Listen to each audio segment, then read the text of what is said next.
नमस्कार दोस्तों। अमेरिका के द्वारा भारत पर टैरिफ लगाया गया था जो कि 25% से 50% तक बढ़ा दिया गया है। और भारत पर उस टैरिफ के जरिए दबाव बनाने की कोशिश की गई थी कि भारत को कैसे भी करके रूस से भारत जो तेल खरीदता है उस तेल को खरीदने से रोका जाए और भारत पर अमेरिकी दबाव को बना करके भारत को रोका जाए। लेकिन इतने टैरिफ के बावजूद भारत जो है रूस के साथ अपनी ट्रेड ना रोक करके भारत ने अमेरिका के लिए जो ट्रेड थी उसमें ही जो कमी कर दी है। और यहाँ पर अमेरिका के टैरिफ की वजह से ही भारत पर टैरिफ का इतना ज़्यादा फर्क नहीं है। लेकिन अब भारत जो है साल 2038 तक भारत दुनिया की सेकंड लार्जेस्ट इकोनॉमी बनने जा रहा है। अभी हाल ही में आंकड़ों के अनुसार ऐसा न्यूज़ में सामने आया है। तो एक बात होता है कि अमेरिका का जो भी टैरिफ है उसका भारत के जो एक्सपोर्ट्स हैं उन पर इम्पैक्ट तो है, फ़र्क तो है, लेकिन इतना ज़्यादा भी नहीं है जितना अमेरिकी राष्ट्रपति अपने जो है सोच बैठे थे। यहाँ पर खबर भी देख सकते हैं आप कि इसमें कहा गया है कि भारत जो है सेकेंड लार्जेस्ट इकोनॉमी बनने जा रहा है साल 2038 तक। और ऐसा अभी हाल ही में रिपोर्ट्स में कहा गया है। और अमेरिका के द्वारा जो टैरिफ लगाया गया था भारत पर उसका ऐसा नहीं है कि भारत पर ही उसका फ़र्क पड़ रहा हो, खुद अमेरिका के ऊपर भी उसका काफ़ी ज़्यादा फ़र्क पड़ा है। और यहाँ पर काफ़ी ज़्यादा अमेरिका भी उससे प्रभावित हो रहा है। अमेरिका में भी इन्फ्लेशन जो है देखने को मिल रहा है। तो चलिए इसके बारे में थोड़ा डिटेल से जानने की ज़रूरत है कि आखिरकार भारत जो है सेकेंड लार्जेस्ट इकोनॉमी बनने जा रहा है तो किस रिकॉर्ड्स के अकॉर्डिंग ऐसा कहा गया है, क्या वो वेरीफाइड रिकॉर्ड है या नहीं, और इसके साथ अमेरिका के टैरिफ का अमेरिका पर क्या बुरा प्रभाव पड़ रहा है उसके बारे में चलिए समझ लेते हैं। भारत पर अमेरिका का जो टैरिफ था वो एक नए चैलेंज के रूप में देखा गया था। और हाल ही में 50% तक जो भारत के जो गुड्स थे जो अमेरिका के लिए जाते थे उन पर टैरिफ लगा दिया था। और उसके बाद भारत का जो टैरिफ था जिनमें इंडियन जेम्स जाते थे, टेक्सटाइल जाती थी, ज्वेलरीज जाती थी, ये जो सेक्टर्स थे वो काफ़ी ज़्यादा प्रभावित हुए। और भारत की जो ट्रेड थी वो करीबन बिलियंस ऑफ डॉलर की ट्रेड थी, वो इससे प्रभावित हुई है। अब यहाँ पर इसके साथ यहाँ पर जो मेडिसिन है, स्मार्टफोन्स एंड स्टील जो एक्सपोर्ट हैं उन पर इतना ज़्यादा प्रभाव नहीं है क्योंकि उनके डिमांड रहती है अमेरिका में सबसे ज़्यादा, तो इतना ज़्यादा उन पर प्रभाव नहीं है। लेकिन जो टेक्सटाइल जेम्स और जो ज्वेलरीज है भारत की जो अमेरिका के लिए जाती हैं उन पर यहाँ पर प्रभाव जो है देखने को मिला है। तो अमेरिका के टैरिफ का काफ़ी ज़्यादा भारत पर इतना ज़्यादा फर्क पड़ा है कि भारत के काफ़ी ज़्यादा सेक्टर्स इससे प्रभावित हुए हैं। लेकिन यहाँ पर जो यूएस टैरिफ है उसका भारत पर क्या प्रभाव पड़ा है और उसकी बात करें तो हम यहाँ पर एसबीआई की जो रिपोर्ट्स हैं उनके उसके अकॉर्डिंग भारत के द्वारा 50% टैरिफ अगर अमेरिका के द्वारा भारत पर लगाया जाता है तो भारत का जो टोटल ट्रेड है वो 45 बिलियन डॉलर की है। और उस ट्रेड पर अगर टैरिफ लगता है तो कहीं ना कहीं भारत का जो व्यापार घाटा है उसका व्यापार पर जो है अधिक जो अधिशेष है उस पर काफ़ी ज़्यादा फर्क पड़ेगा। इस केस में अगर भारत पर ये 50% तक टैरिफ बना रहता है। लेकिन यहाँ पर कुछ रिपोर्ट्स के अकॉर्डिंग यही बताया गया है कि दोनों देशों के बीच यहाँ पर जो है बातें चल रही हैं व्यापार को लेकर के, समझौते को होना जो है एक देखा जा रहा है कि समझौता भारत और अमेरिका के बीच हो सकता है जिससे दोनों देशों के बीच जो एक्सपोर्ट है वो काफ़ी जल्दी जो है हो सकता है आगे बढ़ सकता है। इसके साथ यहाँ पर इंडिया की जो इकोनॉमी है काफ़ी स्ट्रांग है क्योंकि भारत का जो एक्सपोर्ट टू जीडीपी रेशियो है वो काफ़ी ज़्यादा लो है और इसके साथ इन्वेस्ट टू जीडीपी रेशियो है वो काफ़ी ज़्यादा हाई है। एंड भारत जो है एक्सपोर्ट से कम उसका जीडीपी जनरेट हो रहा है लेकिन भारत का इन्वेस्टमेंट से जीडीपी काफ़ी ज़्यादा बन रहा है। तो इसके साथ भारत काफ़ी ज़्यादा स्ट्रांग होता जा रहा है। और इसके साथ यहाँ पर जो कैपिटल आउटपुट रेशियो है वो काफ़ी ज़्यादा कम है और देशों की तुलना में, यानी बाकी जो कंट्रीज हैं उनकी तुलना में भारत का जो कैपिटल आउटपुट रेशियो है वो भी कम है। तो इससे ये देखा जा रहा है कि कहीं ना कहीं भारत की जो ग्रोथ है वो यहाँ पर स्टेबल रहने वाली है। और अमेरिका के टैरिफ के प्रभाव से और किसी अन्य कंट्री के प्रभाव से भारत पर इतना ज़्यादा प्रभाव नहीं पड़ रहा है बिकॉज भारत जो है अपनी स्टेबिलिटी अपनी खुद की जो इन्वेस्टमेंट है उससे जनरेट कर रहा है, ना कि किसी दूसरे देश के एक्सपोर्ट और इम्पोर्ट से। अब यहाँ पर भारत ये भी रिपोर्ट्स में यही बताया गया है कि भारत सेकेंड लार्जेस्ट इकोनॉमी बनने जा रहा है।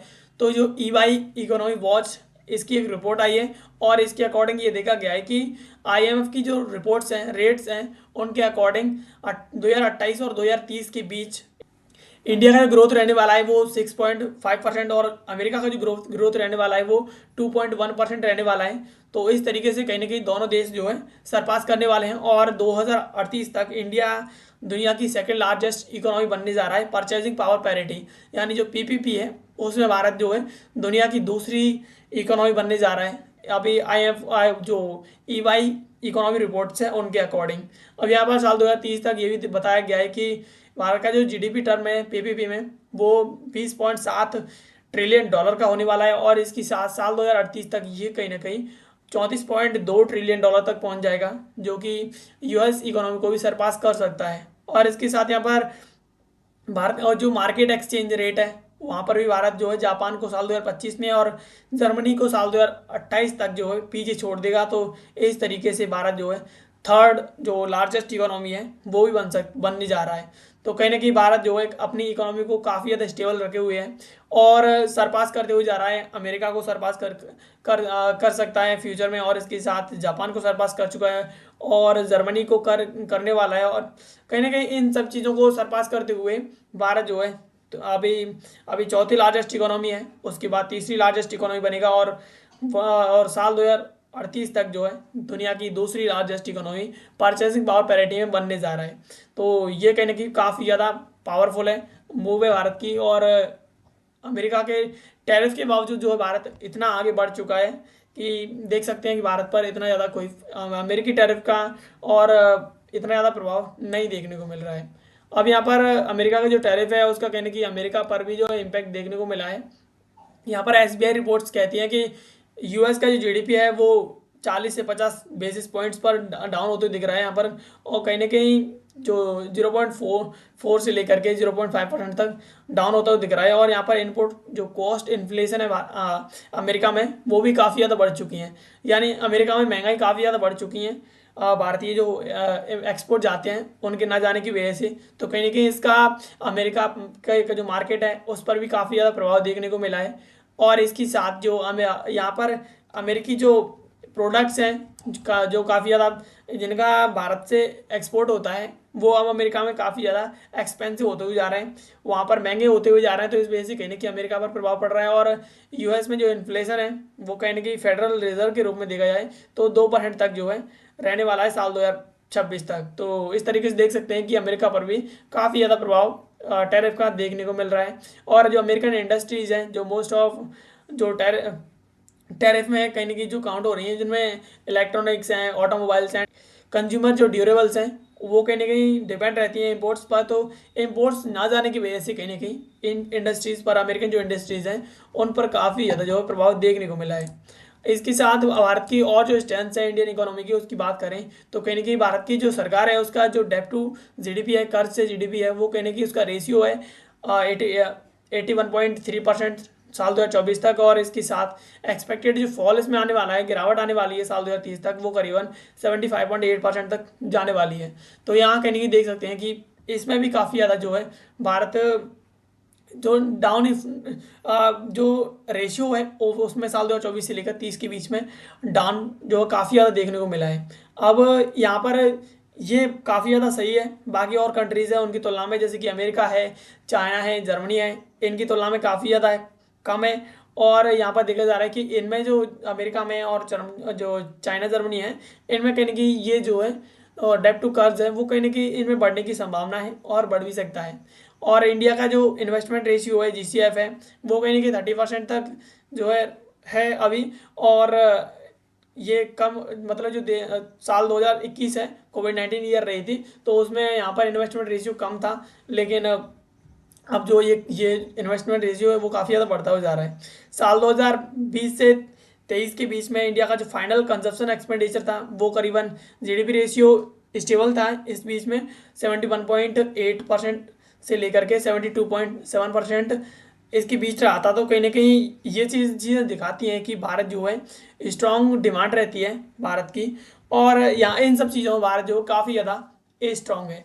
तो इससे आप देख सकते हैं कि कहीं ना कहीं अमेरिकी टैरिफ की वजह से ही भारत जो है आगे बढ़ता हुआ जा रहा है। और अमेरिकी टैरिफ के आ जाने के कारण जो भारत ने पश्चिमी कंट्रीज़ में ना जा करके जो अपने एशियन कंट्रीज़ हैं जैसे कि चाइना है और रूस है, इन दोनों के साथ अपनी जो संबंध है उनमें भी काफ़ी ज़्यादा जो सुधार किया है। और इन दोनों के बीच जो है भारत जो काफ़ी ज़्यादा ट्रेड कर रहा है और अमेरिका रशियन जो जितनी चीज़ें भारत जो खरीदता है उनमें भी भारत के द्वारा काफ़ी इजाफा किया गया है। तो इससे कहीं ना कहीं भारत की इकोनॉमी स्टेबल है शुरू से ही है, और इसे आगे बढ़ने में जो काफ़ी ज़्यादा जो डाउनफॉल्स हैं वो भी काफ़ी ज़्यादा हेल्प कर रहे हैं। और शुरू में भी हमने देखा था कि कहीं ना कहीं भारत जो है डिपेंड नहीं रहता है कि कोई जो टैरिफ है अमेरिका का, चाहे 50% टैरिफ हो चाहे कितना भी टैरिफ हो, इससे कहीं ना कहीं जो भारत के कुछ सेक्टर्स हैं उन पर प्रभाव पड़ा है, लेकिन इतना ज़्यादा ही प्रभाव नहीं है कि जो है हमें चिंता करने की ज़रूरत हो। इसके बावजूद हम देख रहे हैं कि परचेजिंग जो पावर पैरिटी है उसमें भारत जो है सेकंड लार्जेस्ट इकोनॉमी बनने जा रहा है साल 2038 तक। तो ये कहीं ना कहीं बहुत बड़ी बात है अपने आप में। तो ऐसे वीडियोज़ के लिए दोस्तों आप हमारे चैनल को सब्सक्राइब कर लीजिए। मिलते हैं किसी अगले वीडियो में किसी नए और महत्वपूर्ण टॉपिक के साथ। तब तक के लिए आप सभी का बहुत बहुत धन्यवाद।